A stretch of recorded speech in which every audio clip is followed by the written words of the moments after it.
welded in the left side fallout end.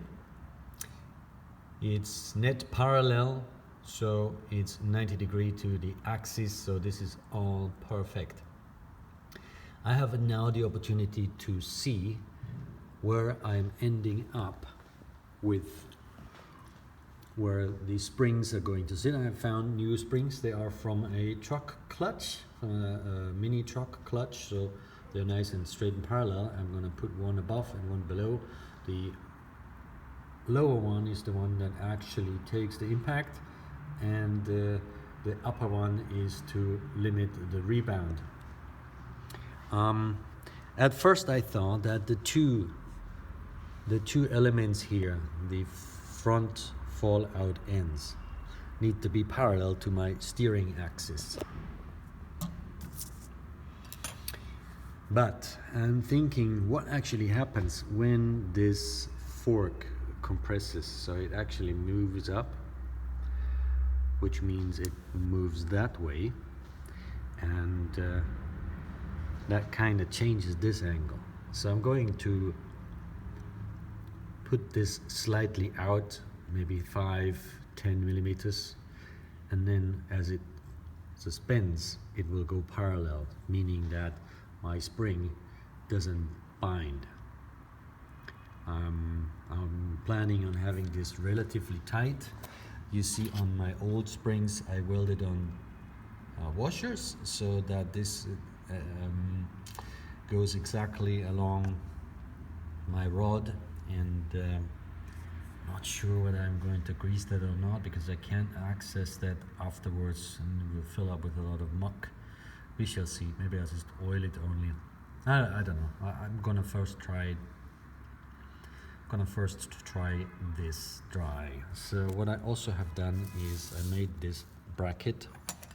Basically, if you think that this is mounted on the fork, you know, it's just a 3 millimeter thick steel, and that gets a lot of pressure. So I thought about triangulating this. So I came up with that, so I can put 2 washers.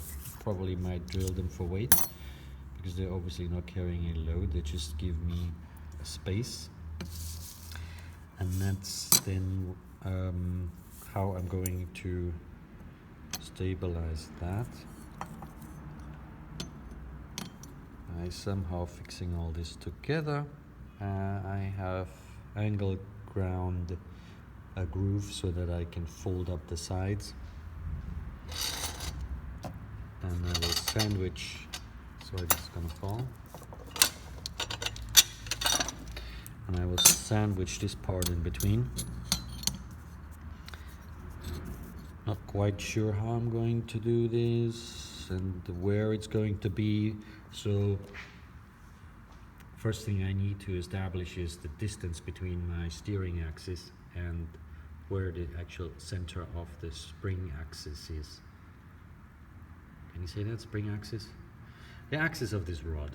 So the axis of this rod and my steering axis, I'm going to need to think of how much I'm going to move this outwards at the top.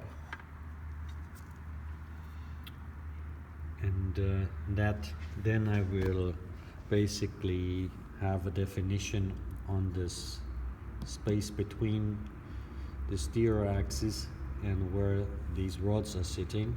So that gives me that distance.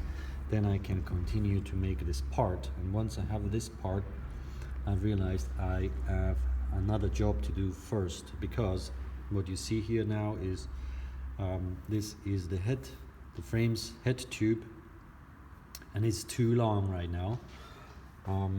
I still need a little bit of spacing up here for bolting down everything, and I need space for this because that's quite thick once it's finished.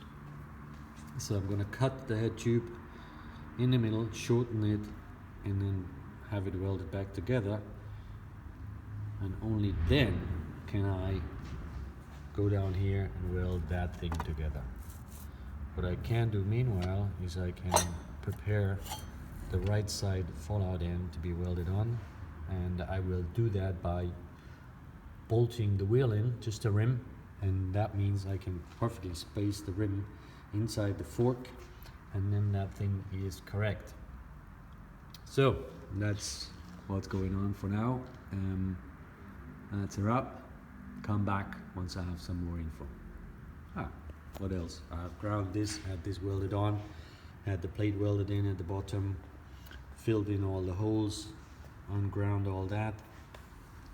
So I most likely will put the Bondo at the left side and the top half of the fork, because it's just so much easier when the fork is smaller. Once I welded this on here, it'll be a pain in the ass to get to these surfaces and so on. So even though they might be a little bit damaged by further welding, splashing, splattering, no matter, that's an easy fix compared to the whole big job. Hope you enjoyed that. If you did so, give me a thumbs up, give me your comments, tell me what you think, and so long.